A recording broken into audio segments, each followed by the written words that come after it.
The fight started like any other: loud shouts, wild swings, and kids testing their limits in a cramped second-floor apartment. I was small and scrappy, my sister was older, stronger, and always ready to take on my crazy moves. That day, my super-secret finishing move took a dangerous turn nobody saw coming. Suddenly the world shifted. Glass shattered and I was hanging from a broken window with nothing but air below. What happened next stunned everyone who saw it. No cuts, no bruises, just my sister pulling me back to safety in a moment that no one could believe.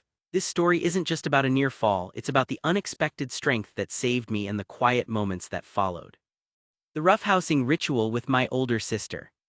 Roughhousing with my older sister was a part of our daily lives. She was 10 years older and much bigger than me, which made our play fights feel like David and Goliath battles, but with laughter and no real winners.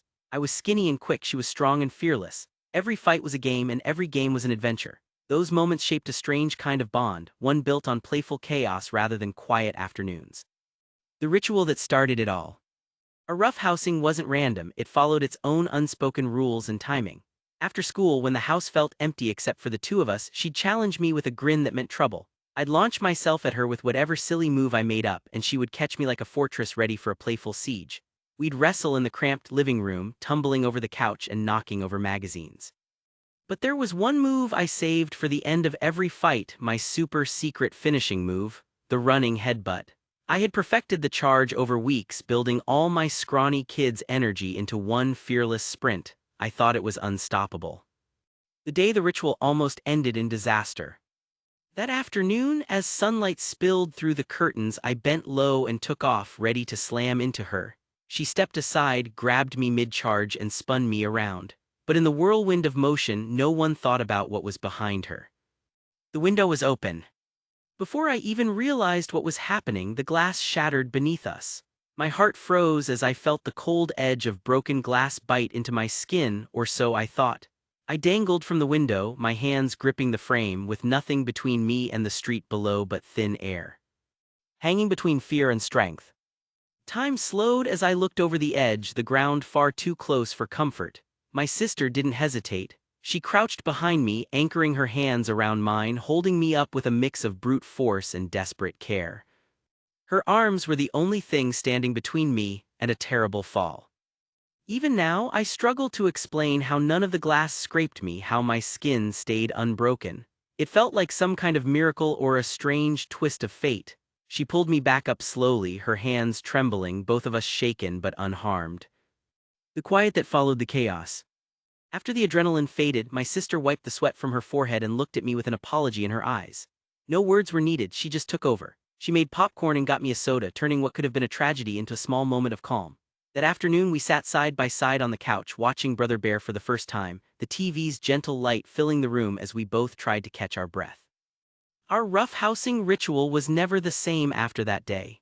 The secret move was retired, but the memory lingered, etched in sharp relief between play and peril, fear and love. The running headbutt, a bold move. That moment when I launched my secret weapon, the running headbutt, felt like pure power packed into a scrawny kid's frame. There's something raw and wild about charging at someone full throttle with your forehead leading the way. I was small, but in that instant nothing could stop me. I thought I had the perfect move to end our roughhousing fights every time, but that day it almost ended everything. Building up to impact. I crouched low, my legs pushing off the floor like a tiny bull ready to ram. The apartment's second-floor living room shrank around me as my focus tunneled on my sister. She was the mountain ahead, bigger, stronger, steady.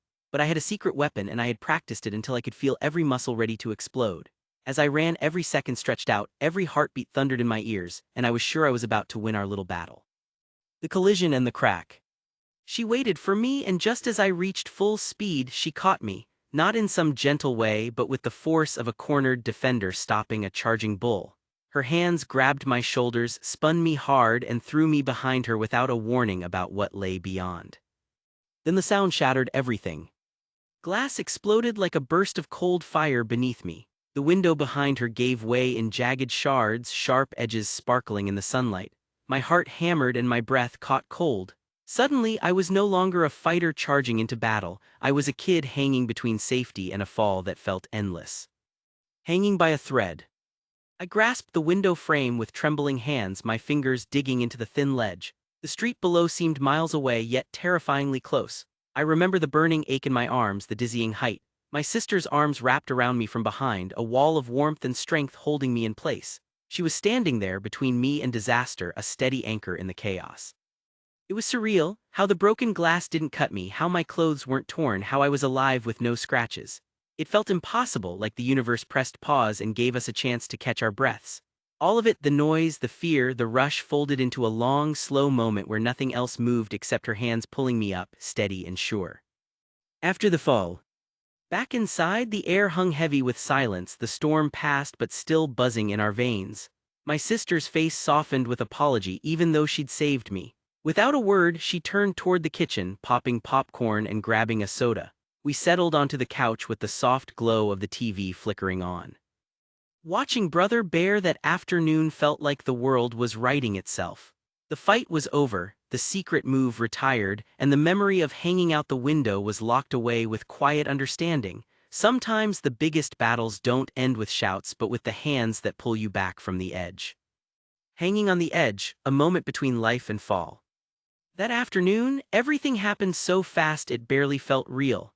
One second I was locked in our usual playful scuffle, the next I was falling through shards of glass, clinging to a broken window with the whole world tipping beneath me.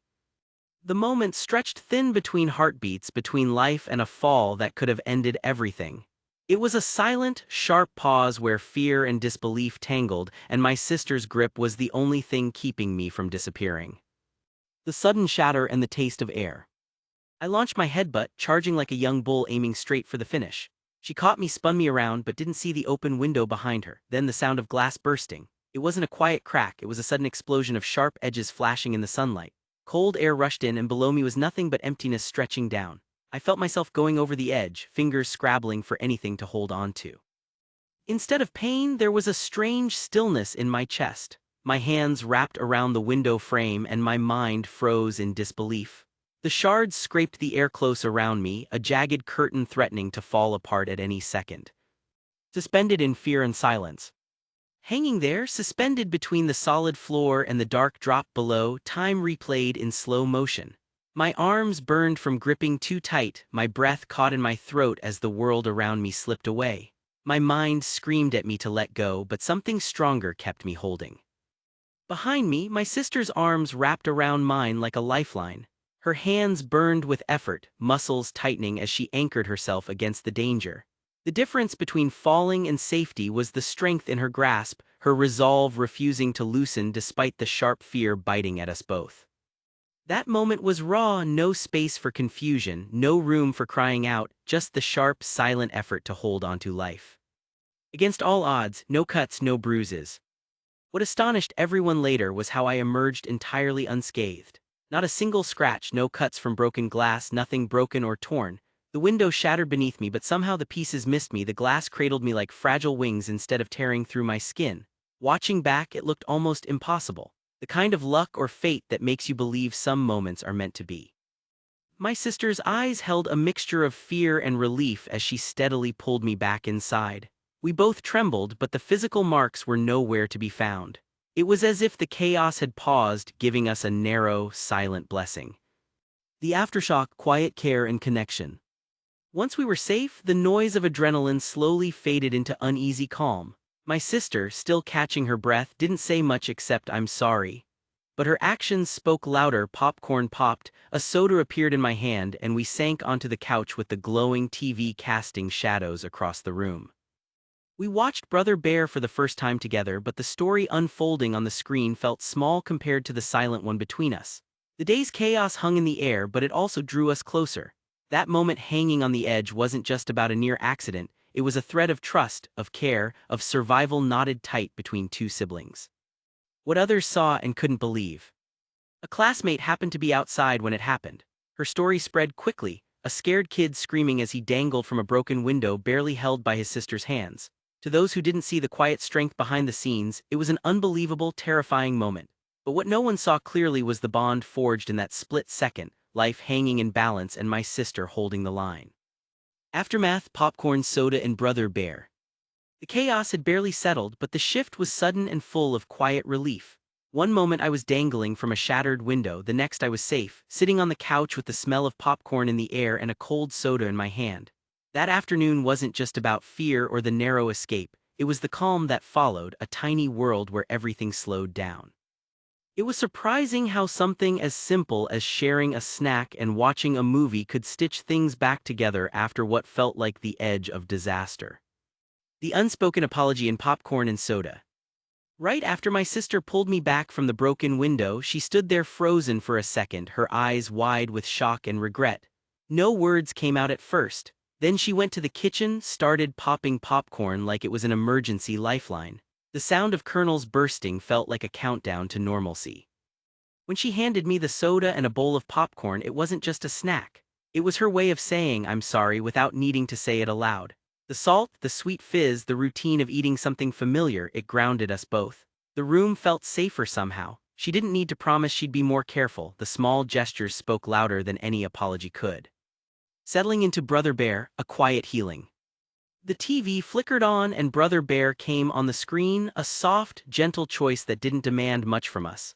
The story was about family, about change and survival. It wasn't the kind of movie I would have picked before the crash, but sitting there, it made sense. We sat side by side, shoulder to shoulder, the popcorn bowl between us and the soda's chill in my hand. Neither of us talked much. The movie's warm colors and calm voice helped fill the silence left by the shock. That afternoon became a pause, a moment to breathe in the safety we had fought for. Watching a story about bears and brotherhood felt strange but fitting, like the world was reminding us of what really mattered: trust, forgiveness, and somehow a fresh start. What no one else saw, the quiet aftershock. Out on the street, a classmate had witnessed the scream and the fall. She told everyone how terrified I was hanging there, shouting for help. But what she didn't see was the steady grip behind me, the quiet strength in my sister's hands refusing to let go. No one outside knew about the avalanche of emotions after the fall, the shaking, the apologies, the silent pact to be gentler. The broken window, the shards, the edge of the fall were all visible. The tenderness that followed wasn't. It's funny how sometimes the smallest moments, sharing popcorn, quiet laughter over a movie, hide the weight of what came before. Those aftershocks, the ones that stitch the pieces back together, matter just as much as the big moments. The unseen strength between us. That afternoon, beyond the popcorn and soda, something shifted between us. Not just sibling love, but a bond sealed in a way words couldn't reach. It was the kind of strength that comes from holding on when you want to let go, from being there even when everything seems to slip away. The fight was over, the secret move retired, but the memory stayed sharp, wrapped in the softness of popcorn crumbs and the glow of an animated bear helping two brothers find their way.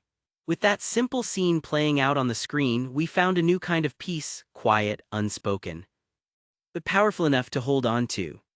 The classmate's tale, how the story spread. When the dust settled and I was safe back inside, the story of that wild moment didn't stay quiet for long. Word travels fast among kids, especially when there's a scream, broken glass, and a near fall from a second-floor window involved.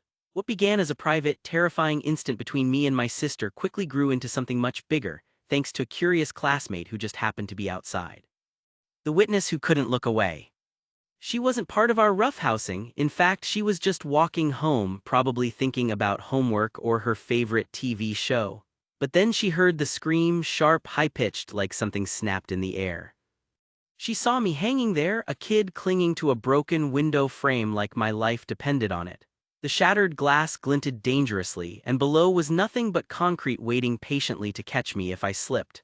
Panicked classmates spread out, phones started shaking as they recorded pieces of the moment.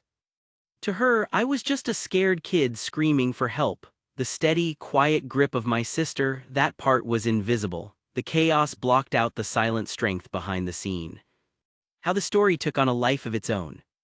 Kids ran to school the next day with the story swelling in their mouths, changing shape with every retelling. To many, it became an episode of pure terror. There were whispers about how I nearly fell, how the glass shattered and caught me by some miracle, and how my sister was a hero who saved me just in time.